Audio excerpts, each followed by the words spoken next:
لله رب العالمين والصلاة والسلام على أشرف الأنبياء والمرسلين نبينا محمد وعلى آله وصحبه أجمعين. أعوذ بالله من الشيطان الرجيم. بسم الله الرحمن الرحيم. آمنوا بالله ورسوله وأنفقوا مما جعلكم مستخلفين فيه فالذين آمنوا منكم وأنفقوا لهم أجر كبير. وما لكم لا تؤمنون بالله والرسول يدعوكم لتؤمنوا بربكم وقد أخذ ميثاقكم إن كنتم مؤمنين.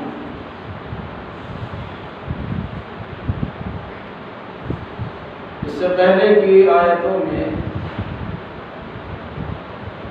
عقیدے کی زبردست تفصیل بتلائی گئی تھی. انسان کا جب تک عقیدہ درست نہیں ہوتا اس کے کسی عمل کا اعتبار نہیں ہوتا. اور عقیدہ میں سب سے پہلی بات یہ ہوتی ہے کہ بندہ اپنے معبود، مخلوق، اپنے خالق یعنی انسان اللہ سے متعلق صحیح عقیدہ رکھے. اس عقیدے میں یہ بات بطور خاص آئی تھی کہ جب کچھ نہیں تھا تو اللہ تھا، اور جب کچھ نہیں رہے گا تب بھی اللہ رہے گا. آسمان و زمین خود اللہ کی مخلوق ہے، اور ان دونوں کے اندر باہر اوپر نیچے جتنی بھی مخلوقات ہے سب اللہ تبارک و تعالیٰ کی محتاج ہے. اللہ نے آسمان و زمین کو 6 دنوں میں پیدا کیا اور پھر وہ عرش پر مستوی ہو گیا، اور وہیں سے سارے نظام کائنات کو تنہا چلا. وہ الصمد ہے جو کسی کا محتاج نہیں ہے، سب اس کا محتاج ہے. آسمان و زمین کی ساری چیزیں اللہ کی تسبیح میں لگی ہوئی ہیں. اللہ چاہتا ہے تو دن بڑا ہو جاتا ہے، رات چھوٹی ہو جاتی ہے، اور جب اللہ کی مشیت ہوتی ہے تو رات بڑی ہوتی ہے اور دن چھوٹا ہو جاتا ہے. علاوہ اللہ عالم الغیب والشہادہ ہے. جو چیز ظاہر ہے اللہ اس کو بھی جانتا ہے، جو چیز چھپی ہوئی ہے اللہ اس کو بھی جانتا ہے. یہاں تک انسان کے سینے میں، اس کے دل و دماغ میں اگر کسی قسم کا خیال انگڑائی لینا شروع کرے تو اللہ تبارک و تعالیٰ اسے اس سے پہلے ہی جان جاتا ہے. جس اللہ کا علم اتنا زبردست ہے اس اللہ کی بندگی میں ہمیں مصروف رہنا چاہیے، اور کوئی پل اللہ کی عبادت سے خالی نہیں رہنا چاہیے. اچھا عمل کریں گے تو اچھا بدلہ دینے پر قدرت رکھتا ہے، اور برا عمل کریں گے تو اس کی سزا دینے پر بھی اللہ تبارک و تعالیٰ قادر ہے. آگے کی آیتوں میں اہل ایمان کو پھر سے ایمان لانے کا حکم دیا گیا. کفار و مشرکین کو ایمان کا حکم دینا ایک عام سی بات ہے، لیکن مسلمانوں سے کہا جائے کہ تم ایمان لاؤ، یہ بہت بڑی بات ہے. جب قرآن اللہ نے کہا یا ایھا الذین آمنوا آمنوا باللہ، اے ایمان والو اللہ پر ایمان لاؤ. جب اس کا ایمان ہے ہی پھر ایمان لانا کیا؟ اسی انداز کی آیت یہاں بھی ہے. آمنوا باللہ ورسولہ، ایمان لاؤ اللہ پر اور اس کے رسول پر.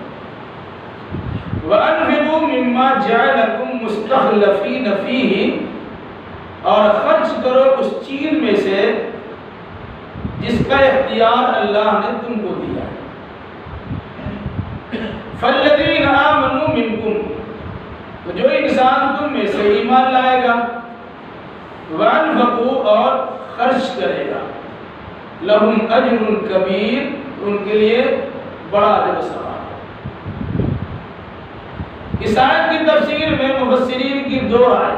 ایک تو یہ ہے کہ عام انسان سے اللہ نے ایمان لانے کا مطالبہ کیا، ایمان لاؤ اللہ پر، یہ سارے لوگوں سے، کفار سے بھی اور مشرکین سے۔ لیکن دوسرے مفسرین نے اس آیت کریمہ سے اہل ایمان کو دوبارہ ایمان لانے کا حکم دینے کی بات کی، اور اس کی دلیل ہے وَأَنفِقُوا مِمَّا جَعَلَكُمْ،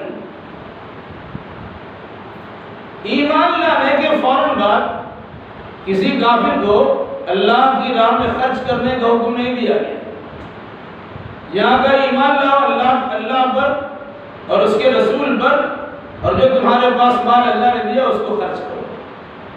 مراد اہل ایمان کو اپنے ایمان میں مخلص ہونے کا حکم دیا گیا۔ دوسری بات، اگر ایمان میں کسی قسم کی کوتاہی ہوئی ہے، سستی اور لاپرواہی ہو رہی ہے، غفلت اس کے اندر پائی جا رہی ہے، اس غفلت کو چھوڑنے کا حکم دیا گیا، اور پھر سے اثر نو ایمان کی تجدید کرنے کی تاکید کی۔ فرمایا آمنوا باللہ ورسولہ، ایمان لاؤ اللہ پر اور اس کے رسول پر۔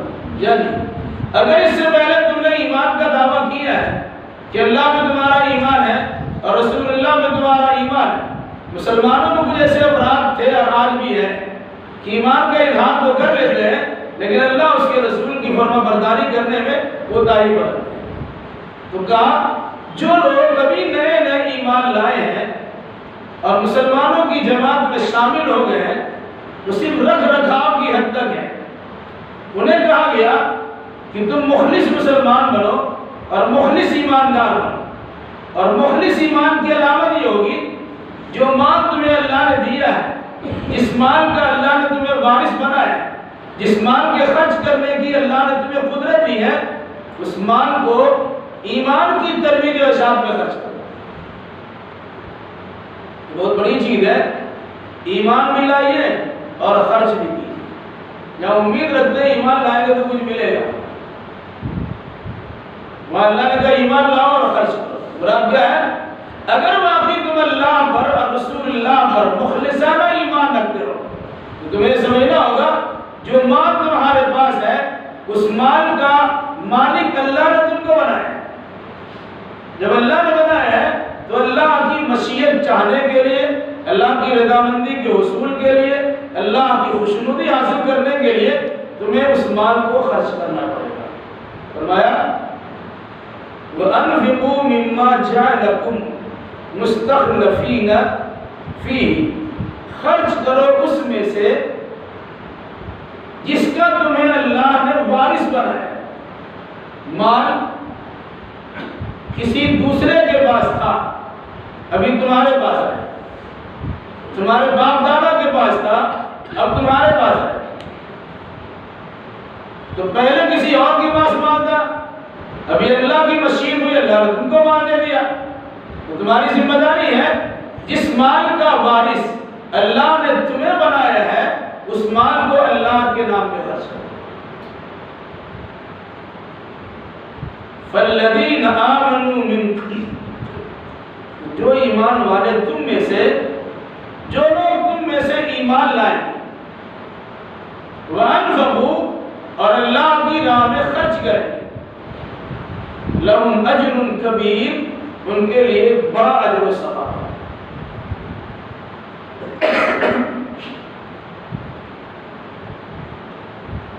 اللہ کی راہ میں خرچ کرنے کی اس زمانے میں دو صورت تھی سر دست۔ جو لوگ ایمان لا کر ابھی مدینہ پہنچے تھے تو ہجرت کے ستائے ہوئے تھے، اور جو مدینہ کے انصار تھے وہ مہاجر کے بوجھ اٹھائے تھے۔ اپنا خرچہ چلانا دشوار ہوتا ہے، دوسرے مہمانوں کا خرچہ بھی برداشت کر رہے۔ کہا جس طرح یہ لوگ گھر بار چھوڑ کر تمہارے علاقے میں آ گئے ہیں، اب تمہاری ذمہ داری ہے ان کی میزبانی کرو، ان کی ضیافت کرو، ان کی مہمان نوازی کرو، انہیں کھلاؤ پلاؤ، چونکہ ان میں ایسے افراد بھی ہیں جو روزانہ کپڑا بدلنے والے تھے لیکن ایمان لانے کے نتیجے میں ان کی کیفیت یہ بنے کہ ان کے پاس کچھ نہیں ہے، گھر بار بھی چھوڑ دیا، مال دولت بھی چھوڑ دیا، تجارت و کاروبار بھی چھوڑ دیا، بیوی بچے تک بھی چھوڑ دیے، وہ ہجرت کر کے مدینہ ہے۔ اے ایمان والو، ایسے مہاجرین پہ تم خرچ کرو۔ دوسرا طریقہ ہے، دوسرا ذریعہ کا خرچ کرنے کا، دوسری جگہ تھی کہ ہجرت کے دوسرے سال جہاد کرنے کی اجازت ملی، اسلام کی سربلندی کے لیے کفار و مشرکین سے لڑنے کی اجازت ملی۔ ظاہر سی بات ہے کہ مخالفین کے پاس، دشمنان اسلام کے پاس ہر طرح کے سامان حرب و ضرب تھے، وہ اسلحہ سے لیس تھے، ان کے پاس جنگ کرنے کی پوری تیاریاں تھی۔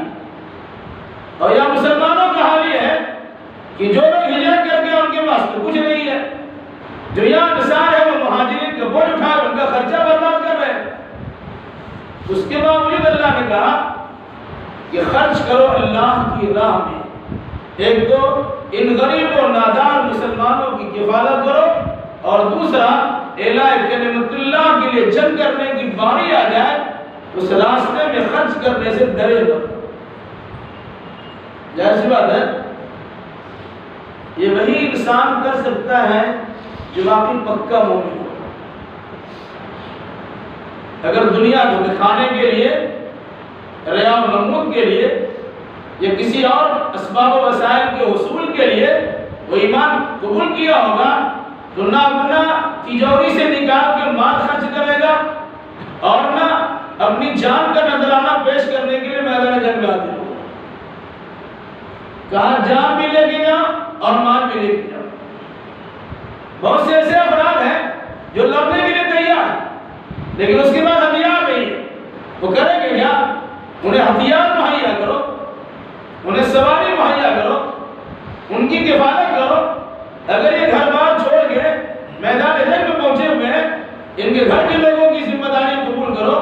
یہ تاکید کی گئی تھی اس زمانے میں جن لوگوں کے دل میں یہ بات آ رہی تھی کہ ہم مسلمان ہونے کے بعد مال بھی خرچ کرے اور جان بھی خرچ کرے، تو جیسے لوگ تھے جن کو اللہ تبارک و تعالیٰ نے مخاطب کرتے ہوئے یہ حکم دیا کہ آئندہ بھی ایسے افراد ہو سکتے ہیں، انہیں یہ تعلیم لے لینی چاہیے کہ ایمان کا مطلب ہی ہوتا ہے، اللہ اس کے رسول پر ایمان کا مطلب ہی ہوتا ہے کہ مال اللہ نے دیا ہے، آپ اللہ کی راہ میں سے خرچ کریں۔ جان اللہ نے دی ہے، اب اللہ کی راہ میں اپنی جان کا نذرانہ پیش کیجئے۔ اگر جام شہادت نوش کرنے کا موقع ملے تو اس سے درج مت کیجئے، تبھی آپ کا ایمان مسلم ہوگا، صحیح ہوگا اور خالص کہلایا جائے گا۔ اس مناسبت سے اہل ایمان کو مخاطب کرتے ہوئے کہا اللہ پر اور اس کے رسول پر ایمان لاؤ، اور جس چیز کا مالک اللہ نے تمہیں بنایا ہے اسے اللہ کی راہ میں خرچ کرو۔ تو جو انسان ایمان لاتا ہے اور خرچ کرتا ہے اللہ اسے ضائع نہیں کرتا۔ کیا فرمایا؟ لہم اجر کبیر، ان کے لیے بڑا اجر و ثواب۔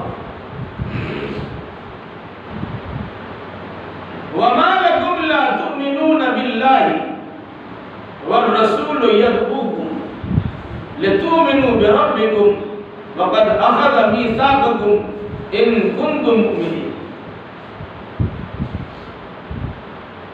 تمہیں کیا ہو گیا ہے کہ تم اللہ پر ایمان نہیں لاتے ہو، حالانکہ رسول تم کو بلا رہے ہیں تاکہ تم اپنے رب پر ایمان لے آؤ، اور اس رسول نے تم سے عہد و پیمان لیا ہے، جو رسول تم سے عہد و پیمان لے چکے ہیں، ان کنتم مومنین، اگر تم مومن ہو۔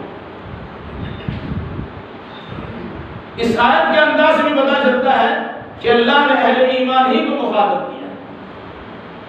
کیوں؟ جو انسان اللہ اور اس کے رسول پر ایمان لاتا ہے، اور جب وہ انسان کلمہ شہادت کے اقرار کرتا ہے اشہد اللہ الہ الا اللہ و اشہد ان محمد رسول اللہ، تو در حقیقت وہ انسان اپنے آپ کو اللہ اس کے رسول کے احکام کا پابند بنا لیتا ہے۔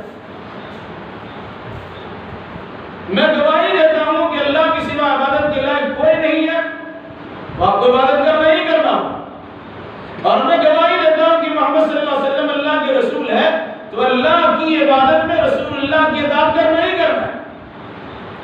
گویا عبادت اللہ کی ہوگی اور طریقہ رسول اللہ کا ہوگا. نہ عبادت غیر اللہ کی ہوگی اور نہ طریقہ غیر رسول اللہ کا ہوگا. عبادت بھی اللہ کی اور طریقہ بھی رسول اللہ کا، تبھی اہل ایمان کا اعتبار ہوگا اور ان کی عبادت کی مقبولیت ہوگی، اللہ کی بارگاہ میں قبول کیا جائے گا.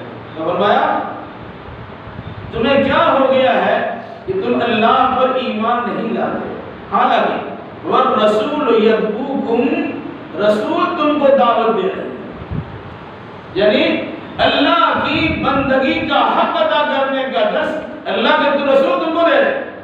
لتؤمنوا بربکم، تاکہ تم اپنے رب پر ایمان. اللہ الوہیت کے لائق ہے اس لیے اس کی بندگی کی جائے گی، اور اللہ ربوبیت کے لائق ہے، وہ رب العالمین ہے، ساری کائنات کے ساتھ تمہاری خصوصی پرورش کرتا ہے. اس لحاظ سے تمہیں اللہ کی ذات پر ہی یقین کرنا چاہیے. پھر اس کے بعد فرمایا وَقَدْ أَخَذَ مِيثَاقَكُمْ إِن كُنتُم مُؤْمِنِينَ، تم اگر اپنے آپ کو مومن کہلاتے ہو تو اللہ کے رسول تم سے میثاق اور عہد و پیمان لے چکے. میثاق کی جمع کی دو بات ہے. میں نے کہا وَقَدْ أَخَذَ مِيثَاقَكُمْ، اللہ نے تم سے عہد و پیمان لیا ہے. دوسرے مفسرین نے ترجمہ کیا ہے کہ رسول اللہ نے تم سے عہد و پیمان لیا ہے. کیسے؟ جب عالم ارواح میں قیامت تک پیدا ہونے والے سارے انسانوں کی روحوں کو عالم ارواح میں اللہ نے جمع کیا، حضرت آدم علیہ السلام کی پیٹھ پہ ہاتھ مارا اور اس طرح میدان میں چھینٹ دیا. اس طرح کے ساتھ دانا چھینٹتا ہے زمین میں، اس طرح اللہ تعالیٰ نے قیامت تک پیدا ہونے والے نسل انسانی کو ایک میدان میں جمع کر دیا اور ان تمام قیامت تک پیدا ہونے والے لوگوں سے فرمایا الست بربکم قالوا بلی شہدنا، اے لوگو کیا میں تم سبوں کا رب نہیں ہوں؟ تو ہم نے بھی کہا، ہم سے پہلے لوگوں نے بھی کہا، قیامت تک پیدا ہونے والے لوگوں نے کیا کہا؟ بلا شہدنا. اللہ کیوں نہیں کہا رب؟ تو اللہ عالم ارواح میں ہم سے عہد و پیمان لے چکا ہے کہ اللہ ہمارا رب ہے. اللہ کی ربوبیت کا اقرار کرنا ہمارے ضروری ہے. دوسری بات، جب کوئی انسان اللہ کے نبی صلی اللہ علیہ وسلم کے زمانے میں مسلمان ہوتا تو کلمہ شہادت کے لیے مسلمان ہوتا ہے، اور کلمہ شہادت کا مطلب یہ ہوتا تھا کہ ہم نے اپنے آپ کو اللہ کے حوالے کر دیا اور ہم نے اپنے آپ کو اللہ کے رسول کی سنت کے حوالے کر دیا کہ حکم اللہ کا چلے گا اور طریقہ رسول اللہ کا چلے گا. یہ در حقیقت عہد و پیمان ہی تھا. اس لیے فرمایا وَقَدْ أَخَذَ مِيثَاقَكُمْ إِن كُنتُم مُؤْمِنِينَ، اگر تم مومن ہو تو اللہ اس کے رسول اس سے پہلے تم سے عہد و پیمان لے چکے ہیں.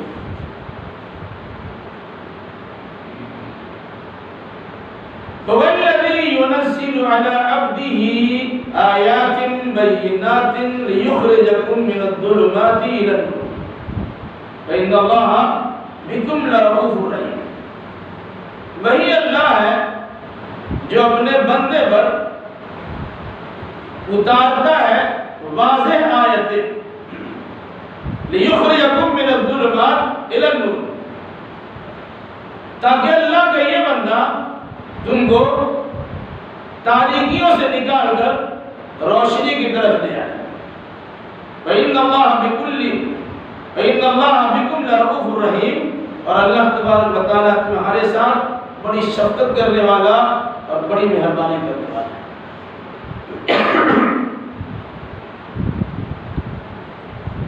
اس سے پہلے بات آئی تھی رات اور دن سے متعلق. جب دن میں سورج نکلتا ہے تو رات کی تاریکیاں چھڑ جاتی ہیں، انسان اس سے فیضیاب ہوتا ہے، رات میں سکون سے آرام سے رہتا ہے اور دن میں کام کاج میں لگ جاتا ہے. کیا انسان کی زندگی کا خلاصہ یہی نہیں ہے؟ یہ رات دن تو انسان و غیر انسان سب کے لیے. انسان ہونے کے ناطے اس کی ذمہ داری کیا ہے کہ اللہ نے خصوصی فضل و کرم انسان پر یہ کیا کہ انسان ہی میں سے اللہ نے ایک انسان کو نبی اور رسول بنا دیا۔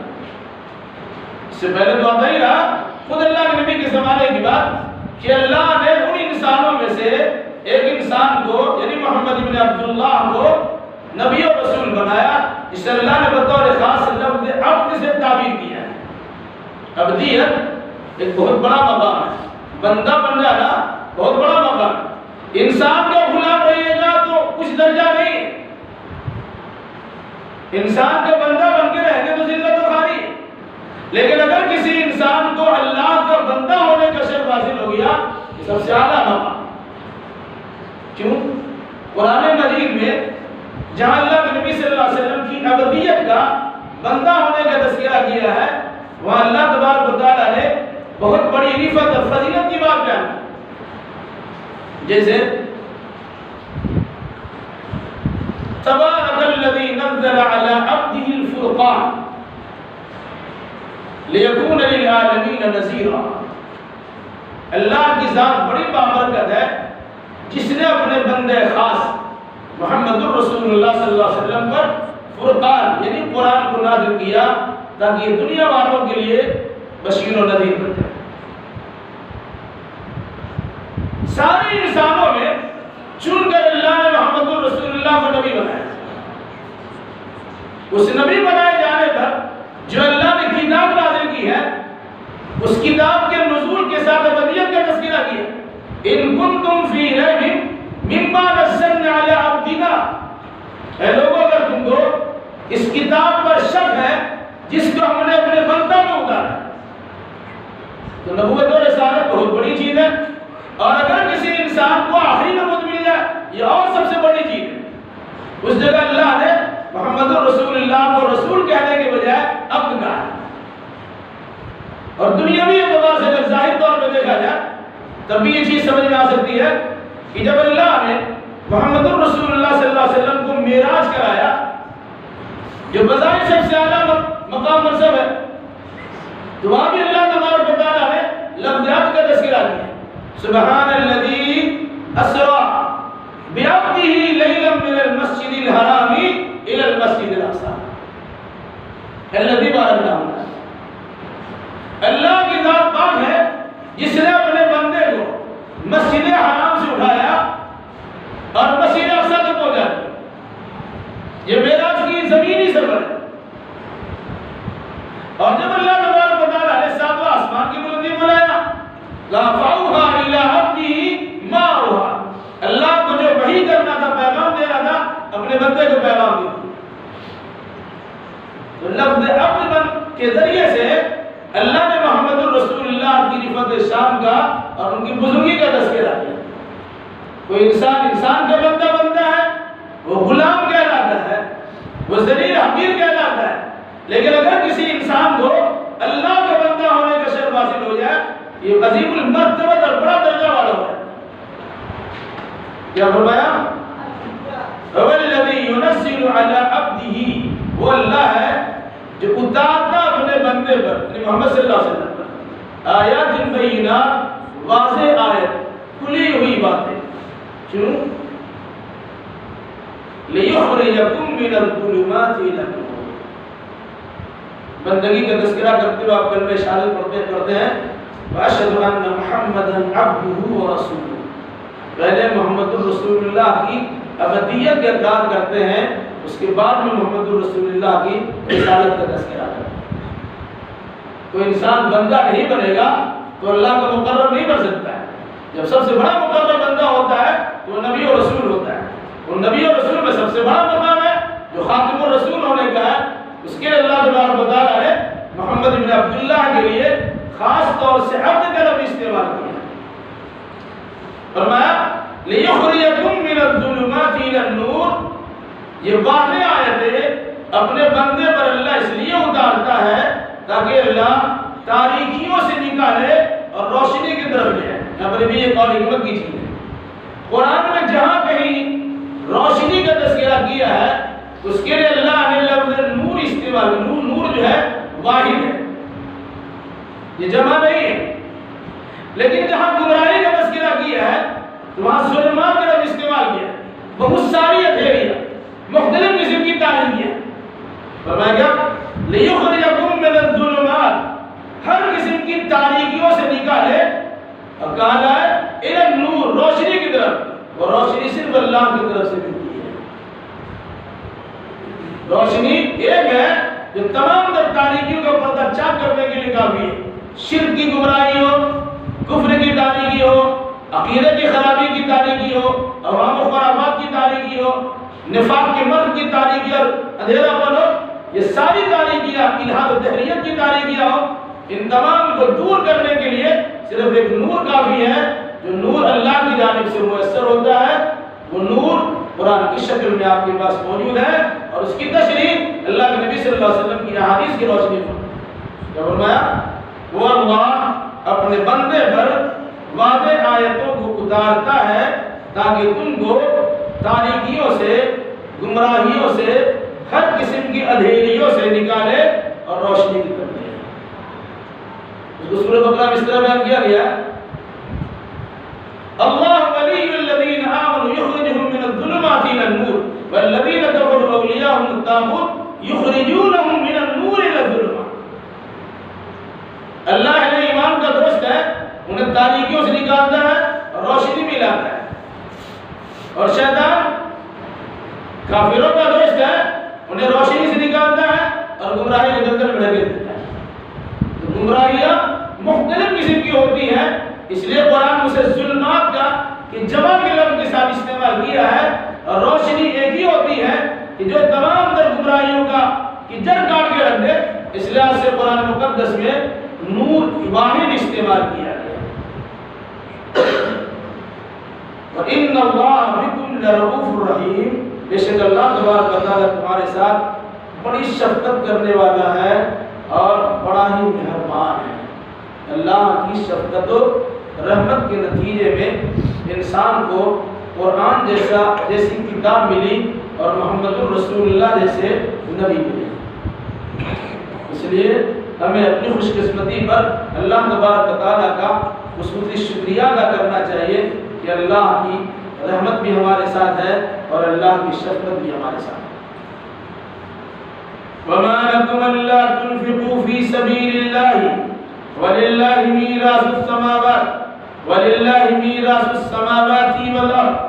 لَا يَسْتَوِي مِنكُم مَّنْ أَنفَقَ مِن قَبْلِ الْفَتْحِ وَقَاتَلَ أُولَٰئِكَ أَعْظَمُ دَرَجَةً مِّنَ الَّذِينَ أَنفَقُوا مِن بَعْدُ وَقَاتَلُوا وَكُلًّا وَعَدَ اللَّهُ الْحُسْنَىٰ وَاللَّهُ بِمَا تَعْمَلُونَ خَبِيرٌ۔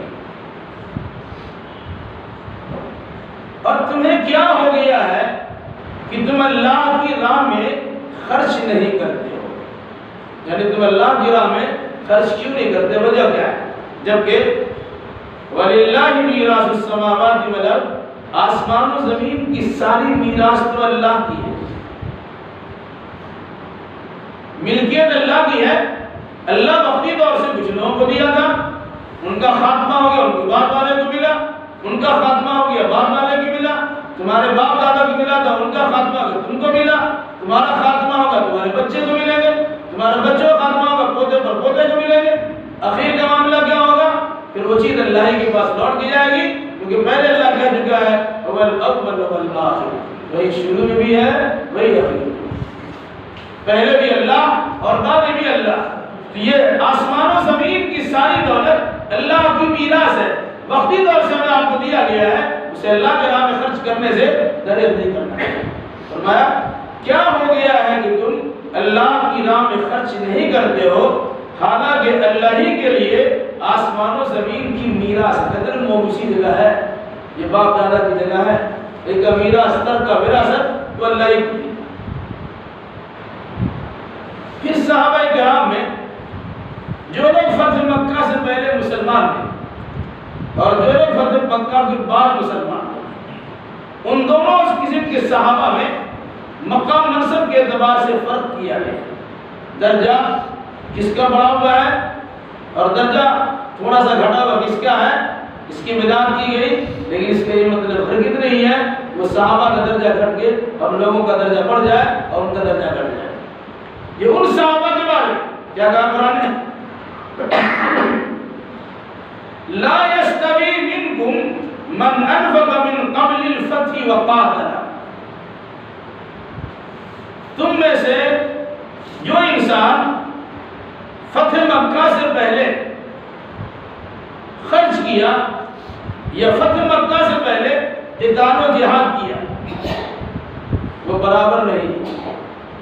یعنی فتح مکہ سے پہلے والے اور فتح مکہ کے بعد والے یہ دونوں صحابہ درجہ میں برابر نہیں ہیں. صحابیت کا شرط واضح ہے. تمام اولیاء اور تمام صلحاء اور متقیوں پرہیزگار سے بڑا اعلیٰ عرفہ درجہ ہے ایک ادنا صحابی کا. لیکن ان صحابیوں کے درمیان ایک تفریق کی گئی. کچھ لوگ فتح مکہ سے پہلے اسلام لائے اور کچھ لوگ فتح مکہ کے بعد اسلام لائے. دونوں فرق کیوں کیا گیا؟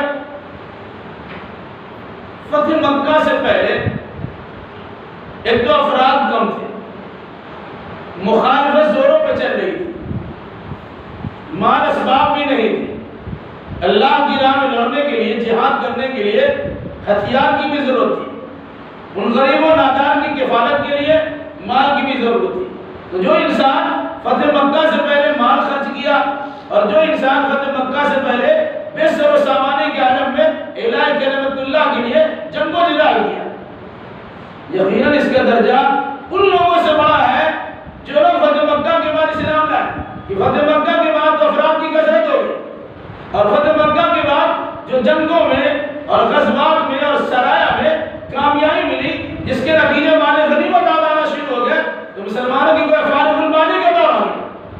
تو فارغ البانی میں خرچ کرنا اور بدحالی میں خرچ کرنا دونوں برابر کیسے ہو سکتا ہے؟ بے سر و سامانی کے عالم میں جہاد کرنا اور سامان کے عہدے میں جہاد کرنا دونوں میں برابری کیسے ہو سکتی ہے؟ اس مناسبت سے کہا کہ جو لوگ فتح مکہ سے پہلے مسلمان ہوئے اور جنہوں نے اللہ کی راہ میں خرچ کیا اور جو لوگ اللہ کی راہ میں جہاد کیے ان کا درجہ زیادہ ہے. البتہ جو لوگ فتح مکہ کے بعد ایمان لائے یا فتح مکہ کے بعد خرچ کیا اللہ کی راہ میں اور جہاد کیا ان کا درجہ تھوڑا سا کم ہے. مگر یاد رکھیے گا اس کے بعد قرآن نے کیا کہا؟ اولئک اعظم درجۃ من الذین انفقوا من بعد وقاتلوا. فتح مکہ سے پہلے خرچ کرنے والے اور جہاد کرنے والے وہ لوگ ہیں جن کا درجہ اللہ تبارک و تعالیٰ کے نزدیک بڑا ہے ان لوگوں کے بالمقابل جنہوں نے فتح مکہ کے بعد خرچ کیا اور جنہوں نے فتح مکہ کے بعد جہاد کیا. اس تفریق کرنے کے بعد بھی آئندہ صحابہ سے متعلق لوگ بدگمان نہ ہو جائے. قرآن مقدس کی آگے کی آیت میں اس کی وضاحت کر دی گئی. وَكُلًّا وَعَدَ اللَّهُ الْحُسْنَى. ان میں سے ہر ایک کے ساتھ اللہ نے اچھائی کا وعدہ کیا ہے. یہ ان لوگوں کے لیے تردید کا سامان ہے جو لوگ حضرت امیر معاویہ پر, حضرت ابو سفیان پر اور فتح مکہ کے بعد مسلمان ہونے والوں پر اعتراض کرتے ہیں. یہ ڈر سے اسلام قبول کیا, ہردے کے اسلام قبول کیے, یہ مال کے اسلام قبول کیے. اس قسم کی جو شیطانی حرکتیں ہیں اس کا جواب قرآن نے دیا ہے کہ فتح مکہ سے پہلے اسلام قبول کیا ہو یا بعد اسلام قبول کیا, اللہ نے دونوں کے لیے اچھائی کا وعدہ کیا ہے. ہاں فتح مکہ سے پہلے والوں کا درجہ تھوڑا بڑا ہوا ہے. جب اللہ نے درجہ بڑھایا ہے اور دونوں کے لیے اچھا وعدہ کیا ہے, اب میں سے کس کی جرت ہوگی اور کس کا ایمان اس کو اس بات کی اجازت دے گا کہ تم حضرت امیر معاویہ کہتے ہو اس کا ایمان صحیح نہیں ہے؟ ایسے بدگماش قسم کے لوگ ہیں ادھر حقیقت ایران سے متاثر ہونے کے نتیجے میں اور وہاں کی مراعات کے حاصل کرنے کے نتیجے میں وہ صحابہ کرام کی شخصیات پر بھی کیجڑ اچھالنے سے بات نہیں آتے. کیا فرمایا؟ وَكُلًّا وَعَدَ اللَّهُ الْحُسْنَى. ہر ایک سے اللہ نے اچھا وعدہ کیا ہے, فتح مکہ سے پہلے والوں کے لیے بھی اور فتح مکہ سے بعد والوں کے لیے بھی. البتہ اللہ نے فتح مکہ سے پہلے ایمان لانے والے اور جہاد کرنے والوں کا درجہ تھوڑا بڑھا کر رکھا ہے. واللہ بما تعملون خبیر. اور اللہ تبارک و تعالیٰ تمہاری عملوں کی خبر رکھتا ہے. مراد کیا ہے؟ کہ جو انسان انفاق فی سبیل اللہ کرتا ہے اور خلوص للہیت کے ساتھ کرتا ہے, اخلاص کے ساتھ کرتا ہے, تو اسی انسان کے اعمال کی قدردانی اللہ کی نگاہ میں ہوتی ہے. جس کو آگے کی حکایت میں مزید اس کی وضاحت کی. فرمایا کہ اللہ تمہارے عملوں کو خبر رکھتا ہے, کس جذبے, کس ارادے, کس نیت سے کوئی کام کر رہے ہو اللہ کو معلوم ہے۔ سنو، من ذا الذی یقرض اللہ قرضا حسنا فیضاعفہ لہ ولہ اجر کریم۔ کون ہے وہ جو اللہ کو قرض حسنا دے؟ اللہ کو قرضہ دے تو اچھا قرضہ دے، کون ہے؟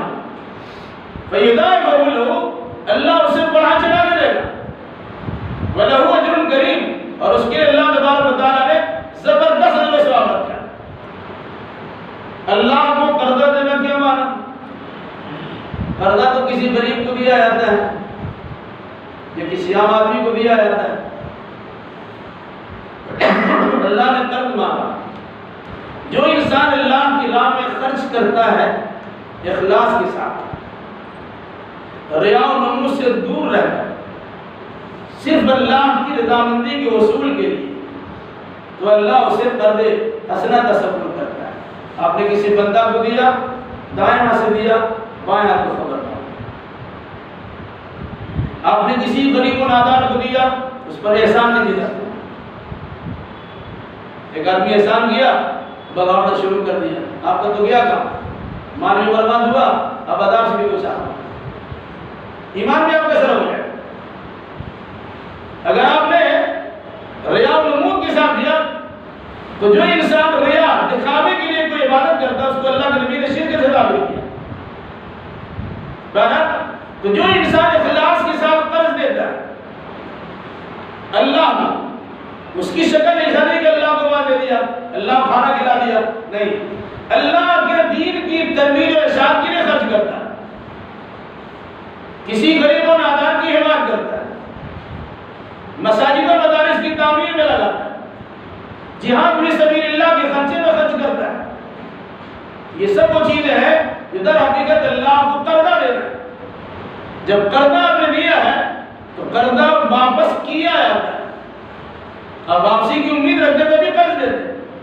آپ نے اللہ کو قرض دیا ہے تو اللہ سے بھی واپسی کی امید رکھی، اور اللہ نے جو ہم سے واپسی کی امید رکھتے ہو تو کہیں قرضہ نہیں کریں گے، 10 روپیہ تو تم کو 10 روپیہ نہیں دیں گے، بلکہ اس کو ہم 100 روپیہ بنا دیں گے اور 700 روپیہ بنا دیں گے، بلکہ واللہ یرزق من یشاء بغیر حساب، اگر بہت زیادہ مخلصانہ تمہارا عمل ہوگا تو اللہ تبارک و تعالیٰ بلا حساب بھی تم کو دے دے گا۔ یہ اللہ کا قرض۔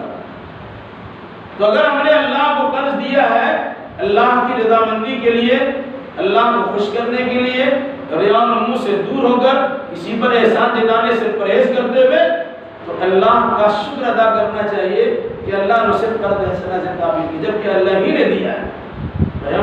آپ نے ہم کو دیا، آپ کا مال ہم کو آپ کو لوٹاتے ہیں، اس میں کون سی بڑی بات ہے؟ آپ کو دے دیا، لیکن اللہ تبارک و تعالیٰ نے ہم کو دیا ہے، اللہ ہم سے مانگ رہا ہے، اور پھر اللہ تبارک و تعالیٰ اس کو بڑھا چڑھا کے دے، وہ بڑی بات ہے۔ کسی کا قرض آپ کا ہو، اب اللہ کر کے سوچتے میرا قرضہ وصول ہو جائے، کیوں؟ آج قرض لے کے انسان موج مستی کرتا ہے، بڑی کرنوفر کی زندگی گزارتا ہے، شان و شوکت بھی بگاڑتا ہے، اس کے دسترخوان میں کمی نہیں آتی ہے، اس کی گاڑی باڑی ویسی ہی رہتی ہے، لیکن قرض دار اس کے سامنے آتا ہے، بھیک مانگتے میرا پیسہ دے بھائی، اسے تاریخ پہ تاریخ دیتا ہے۔ یہ حال عام طور سے ہے۔ اب قرض لے کے ہم بیٹھے ہوئے ہیں، ہم کو کوئی فرق نہیں پڑتا، بھائی اپنی خرچے میں کٹوتی کیجیے، اپنے بیوی بچوں پہ جو صرفات اس میں کمی لائی، جو عام طور سے لوگوں کے سامنے اپنی شان و شوکت بگاڑتے ہیں، اس میں ذرا قلت پیدا کیجیے، اس کو کم کر کے جس کا قرض آپ اس کو ادا کر دیجیے۔ اسی انداز سے اگر کسی انسان کے پاس کچھ کم ہی ہے، اللہ تبارک و تعالیٰ نے قرض کا مطالبہ آپ سے کیا ہے، تو اگر کوئی انسان تنگی کے باوجود اللہ کی راہ میں اللہ کی خوشنودی کے حصول کے لیے خرچ کرتا ہے، اس کا درجہ بڑھا۔ مال بہت ہے، آپ نے خرچ کر دیا، اتنی قیمت نہیں ہوگی جتنا جس کے پاس کچھ نہیں ہے 1-2 روپیہ اللہ کی راہ میں خرچ کرتا ہے۔ کیا فرمایا؟ من ذا الذی یقرض اللہ قرضا حسنا، کون ہے جو اللہ کو قرض حسنہ دے پھر اللہ اس کو بڑھا چڑھا دے، یعنی رغبت دلائی گئی ہے اللہ کی راہ میں خرچ کرنے کی، غریبوں، ناداروں، مسکینوں، بیواؤں اور ضرورت مندوں پہ خرچ کرنے کی، اللہ کے دین کی ترویج و اشاعت میں خرچ کرنے کی، اعلاء کلمت اللہ کے لیے جہاد فی سبیل اللہ میں خرچ کرنے کی اللہ تبارک و تعالیٰ نے رغبت دلائی اور کہا سنو وَلَهُ أَجْرٌ كَرِيمٌ، دنیا میں جو ملا باعزت اجر آپ کو عطا کیا جائے گا مرنے کے بعد۔ جنت میں جو اس کے درجات ملیں گے، انسان سوچے گا دنیا میں سب خرچ کر دیں زیادہ اچھا ہے، ہمارا مال وہی ہے جو ہم پہن لیا اور جو ہم کھا لیا، ہم جو کچھ چھوڑ کے جائیں گے تو ہمارے بچوں کا ہے۔ بچے آپ کے پاس ہمارے پاس اس طرح استعمال کریں، آپ جانتے ہی ہیں بڑی محنت و مشقت سے حلال و حرام کی تمیز کیے بغیر انسان بلڈنگ پر بلڈنگ پیٹ رہا ہے، زمین پہ زمین اور جائیداد پہ جائیداد خرید رہا ہے، مالوں کا انبار لگا دے رہا ہے، ابھی اس کی تھوڑی سی آنکھ بند بھی نہیں ہوئی، بیمار پڑا، اس کے بچے گلچھڑ لگا رہے ہیں۔ ہم نے دیکھا ایسے ایسے افراد ہو بیگھہ میں بیگھہ زمین اس کے پاس موجود ہے، لیکن اس کی ناخلف اور نالائق اولاد ہو گئی، ابھی والد کے اختیار ذرا کمزور پڑا ہے، اس کی موجودگی میں سارے لڑا ختم۔ تو اگر آپ کی اولاد خراب ہے اس کے لیے اپنی آنکھوں کو خراب کرنے کی کیا ضرورت ہے؟ اگر آپ کی اولاد اچھی ہے، آپ کچھ بھی نہیں دیں گے، اس کو صحیح تعلیم آپ نے دیا ہے وہ کچھ کر لے گا، لیکن ہم اپنی اولاد کی فکر کرتے ہیں کہ اولاد کے لیے چھوڑ کے جائیں گے، وہ چھوڑ کے جائیں گے۔ دین چھوڑ کے جاؤ بھائی، دیندار بنا کے جاؤ، انہیں باشعور بنا کے جاؤ، اللہ اس کے رسول کا احکام کا پابند بنا کے جاؤ، یہ چیز آپ کے لیے کام ہے۔ اگر آپ نے کچھ خرچ کر دیا اللہ کے نام پر، وہ آپ کے جمع ہو گیا، اس کا بڑا چراغ اللہ تبارک و تعالیٰ دے گا۔ آپ نے اپنے پر خرچ کر لیا، آپ نے خرچ کر دیا، جو پہن کے آپ نے کپڑا پرانا کر دیا وہ آپ کا تھا کر دیا، لیکن باقی جتنا بچتا وہ آپ کا ہے ہی نہیں، آنکھ بند ڈبا ہے۔ ابھی آنکھ بند بھی نہیں ہوا کہ آپ کے بچے اور بچیوں میں اختلاف ہو گیا، بیٹوں میں جھمیلا ہو گیا، یہ دکان ہم کو چاہیے، وہ مکان ہم کو چاہیے، وہ زمین ہم کو چاہیے، یہ دولت ہمیں چاہیے، وہ الماری ہم کو چاہیے، ان کی چیز ہم کو چاہیے، تو اس کے لیے آپ نے چھوڑا۔ تو اللہ کے لیے خرچ کیجیے، یہ بھی نہیں اللہ کے لیے خرچ کیجیے سب خرچ کر دیجیے اور اپنے بچوں کو بالکل بھکمنگا بنا دیجیے، ایسا بھی نہیں ہے۔ بس صحابی نے اس طرح سوچا یہ سب اللہ کے راہ میں خرچ کر دیتے ہیں، تو آپ نے فرمایا اس سے بہتر ہے کہ تم اپنے بچے کو فقیر نہ بناؤ، اس کے لیے بھی کچھ چھوڑو، اللہ کے راستے میں دینا ہی ہے، لیکن ساتھ ساتھ اپنے اولاد کے لیے بھی کچھ سوچ کے ضرور رکھنا چاہیے، لیکن ساتھ میں اپنے اولاد کو دیندار اور نیکوکار بنانے کی پہلے فکر کیجیے۔ اللہ ہمیں آپ کو اور جملہ مسلمان اور کتاب و سنت کی روشنی میں عقیدہ و عمل بجانے کی توفیق عطا فرمائے۔ لہذا واستغفر اللہ لی ولکم ولسائر المسلمین وآخر دعوانا